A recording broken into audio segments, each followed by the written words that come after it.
Sunny?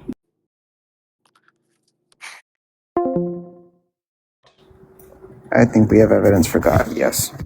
Okay, go ahead. Yeah, so it's just gonna be that if X nihilo is true, then God exists. Whoa, X nihilo is true, therefore God. sorry, hold on. If X is what? Angular? If X nihilo is true, then God exists. X nihilo is true, therefore God exists. What's the argument for P2? Yeah, so it's just going to be the for any nomological proposition P. If P has an non-zero probability, then given. Oh, slow down, dude. I don't know why. Hold on, dude. First of all, why are you mumbling as though you are wishing no one is listening to you? Yeah, sorry. Yeah, so for any nomologically possible proposition P, if P has a non-zero probability, then given enough time, P's possibility raises to 100. The Big Bang was an event that happened 13.8 billion years ago, even though there's an infinite amount of time prior to its expansion to expand. Therefore, it could have happened before, and it should have happened before. First of all, you just questioned it. And it didn't happen at that moment, therefore that is ex nihilo. Yeah, so just to be clear, nomological possibility doesn't entail that all things that could happen will happen. Yeah, it does. Yep, it does. It certainly doesn't. Just to be clear. Probability, just to be the clear. mathematical derivation of it. It's just going to be the sigma. Hello. Yeah, so just to be clear, right, the nomological possibilities are going to be indexed to the universe that is, this nomological possibility. Yeah, hold on. The universe, right, that these nomological principles govern would have, in what you're trying to say is that this universe would have been created, which is to say that these nomological principles would have had to be before the universe's existence in order for it to obtain. Time always existed, though. Okay, so what's going to be the argument that the universe came into existence? The universe came into existence because the Big Bang did happen 13.8 billion years ago. Yeah, the Big Bang doesn't describe the universe coming in. Listen. Aldo, the universe, the Big Bang does not describe the universe coming into existence. Yes, it does. No, it doesn't. It doesn't. Okay, then what was before the Big Bang?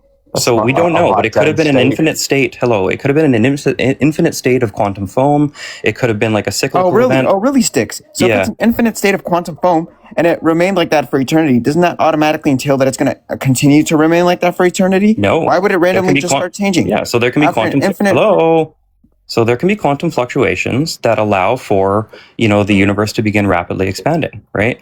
There are other cosmological models like There are other cosmological models like geodesically complete models, conformal cyclic models, even the Hartle-Hawking no boundary proposal model. Oh, really? Conformal cyclic model? How do you solve the problem of entropy in the conformal cyclic model? Or the Dear 18-year-old chirper, please calm down. Calm down. About the cyclic model, calm down. So entropy within the cyclic model. Just to be clear, I didn't say that I believe the cyclic model is the case, or the conformal cyclic model is the case. What I'm saying is that there are other universe models that don't entail the universe coming into existence, and we don't have enough information at all to say that the universe came into existence. In fact, Phil Halper, when he attended the Copenhagen conference last year, and then published the data, the results from the survey of these cosmologists and astrophysicists. Okay, and the question they agreed on more than any other was that that the Big Bang does not describe the universe coming into existence. Like, so if we have an X and a Y, and X is smaller than Y, can X be larger than Y given that Y is larger than X? No. It can't be? So then that's exactly what the conformal model uses, right? Because just to be clear, because when it says the birth of a new aeon, it's just relatively identical to the start of the universe. What is large here? Large, it's just going to be representing in reference to X. So Y is just going to be larger than X. Yeah, that's just not informative. I'm asking, what does it mean to be large? Like, are you saying that the universe itself was large, time was large? Like, is this a category error? Yeah, so when you say something is large, right, we're referencing something else in comparison to it, right? Yeah, so obviously, I'm asking in this analog, I'm asking, what is it going to be that you're describing as larger than the other thing? True. It's just going to be trivially true that Y is larger than X, and X is smaller. Hey, Aldo, dumbfuck, listen, I'm asking, what is it the case that you're measuring as being large or small here? Well, we're talking about the end of the universe and the beginning of the universe. So just to be clear, temporally, you're saying the universe is large?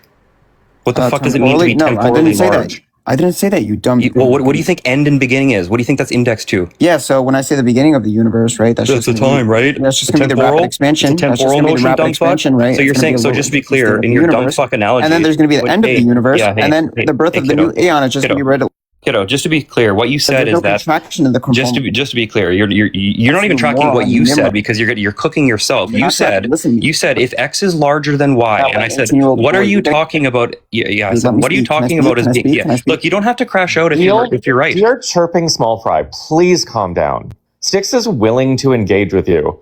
And you're lucky for that. He's not listening. He doesn't even understand the CCC. Just to be clear, I'm going to explain why what you said was a blunder. Because you said if X is larger than Y, right, indexed to some, like, I don't know, some thing. And I asked what that thing is. And you said, oh, it's indexed to the beginning or the end. What the fuck does it mean to have a large beginning or a small end? So what the fuck does that mean? It's a temporal notion, dumb fuck. The universe is expanding. 1 second. T2, the universe is greater. Aldo, shut up. I just wanted to say, because I'm back here and I'm just thinking like, fight. T1. Wait, Styx. So I have T1 and T2. Sorry, are you dodging my question? So I have T1. Are you dodging my question? You didn't even ask a question, you moron. Are you fucking... Dude, you made a statement. I literally just did. I said, what is it? I said, how is it the case that a temporal notion like beginning and end is large? To each other.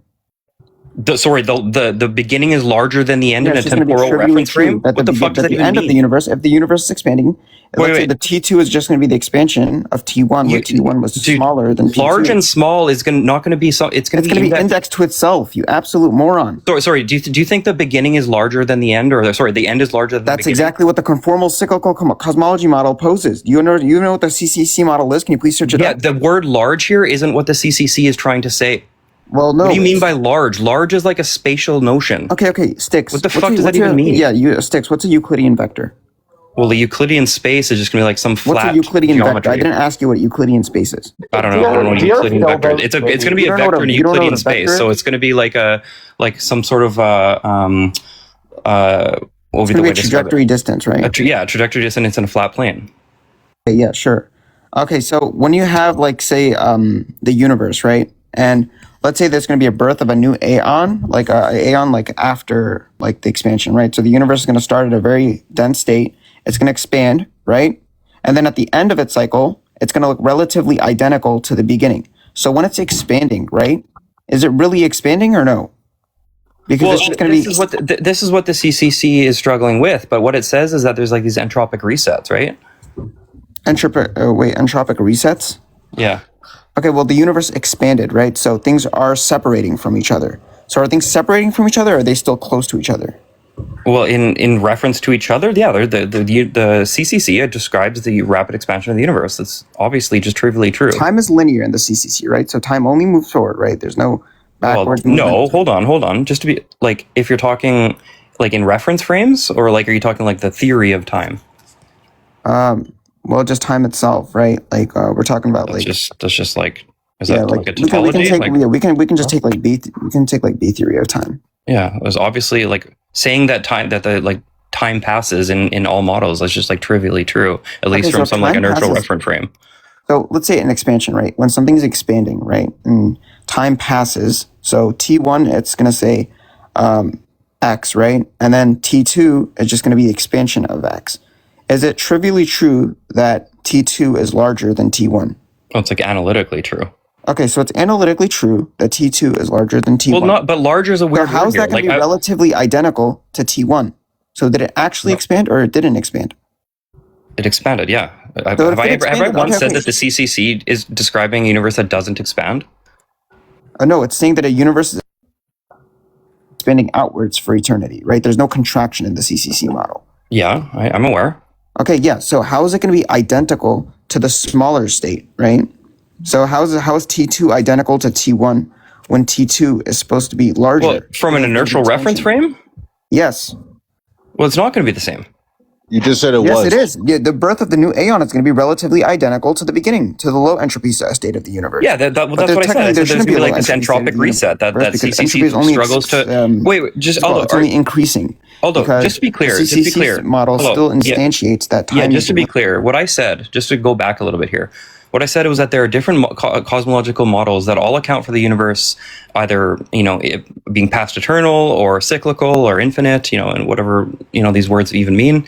And when I reference the CCC model, I don't know why you're asking me to defend the problems of the CCC model. I'm fully aware that there are entropy problems with the CCC. But if you're coming in here to say that you have a defeater to the CCC that makes it like nomologically or physically impossible, right, or like metaphysically impossible, I mean, take that up with Roger Penrose, because he obviously disagrees with you.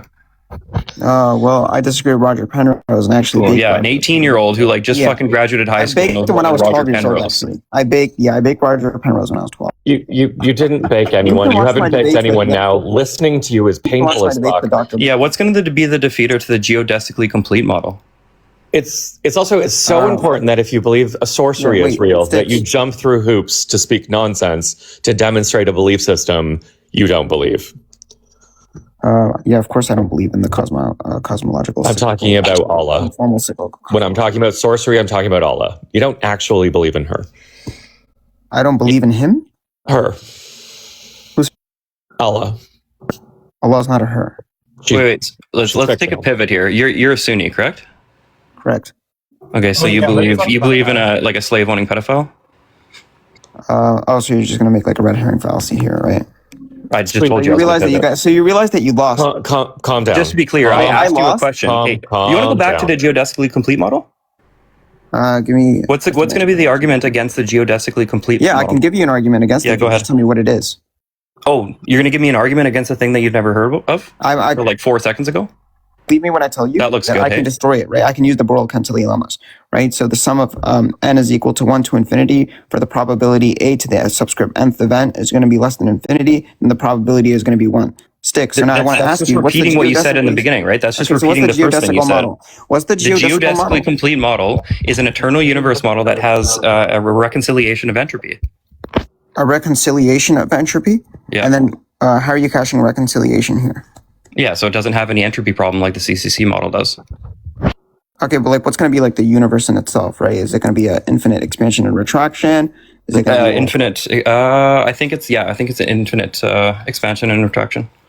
Okay, so if it's an infinite expansion and retraction, right? Doesn't that? But like, look, even like. Okay, so the energy is infinite, right? So if there's an infinite amount of energy, which requires an infinite amount of space, right? So space must be. Why would an infinite amount of energy require an infinite amount of space? And we represent the finite number as any finite number. So let's just say 1, and we divide it by an infinite number, which we're going to get undefined. And obviously, you believe that the universe is defined, so it cannot be both defined and undefined at the same time, because that would just violate the law of non-contradiction. First of all, that's just going to defeat like the idea that the universe is isotropic and homogeneous, which I think that just should be true. Well, no. That doesn't defeat the notion that the universe is isotropic. I mean, it's just going to be trivially true that the universe is isotropic and homogeneous, right? Yeah, the geodesically complete model doesn't refute that in any way. Yes, it does. I don't know why you're invoking that. How? What? Yeah, because you said that there's going to be a cycle of infinite retractions and expansions and retractions, which requires an infinite amount of energy. If energy is infinite, right, and energy requires space, then space is also infinite, and the matter contained within space is finite. That's obviously not going to be a homogeneous universe because you have a finite amount of matter and an infinite amount of space.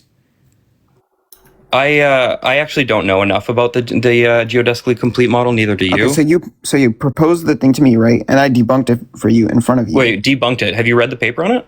I can destroy it. Believe me. I'm an 18-year-old boy. I'm an 18-year-old. You're an 18-year-old whiny little bitch who's very impressed with yourself. Please calm the fuck down. I'm not that impressed with myself. You didn't destroy anyone at 12 or now or ever. And if you have to justify the belief in sorcery from a 1,400-year-old book that condones a wide variety of evil things and gets all of science wrong, and the only way that you can do that is talking circles about philosophical arguments that you don't understand, I don't think you really believe in the space wizard you pretend to. You know what's so funny? Yeah, I do. I'm 18. Holy fuck, I wanted to kill that kid. Why does every little Phil baby, why are they so impressed with themselves? It was a weird argument he ran, right? The first thing he said was that like if something's nomologically possible, then it will obtain, right? But the nomological possibility is going to be like indexed to the universe that allows for it. So if he's saying that the universe came into existence because it was nomologically possible, that would mean the nomological possibility predated the universe itself, which is obviously not the case. The arrogance of every 18-year-old who thinks that they have found God by virtue of cosmology is painful. You've got fried and started throwing ad homs. When you dismiss someone's argument and then insult them, it's not an ad hom. It's just an insult on top of dismissing someone's argument. Dude, he was lucky that Styx is here because no one else would have tolerated 30 seconds of that. Like 15 minutes ago. I'm 18 and a second-year grad student. By all means, continue to sing your own praise. Tell us how good you are. Tell us how amazing you are. Tell us how smart you were when you were 12. Smart people always do that. It's very impressive.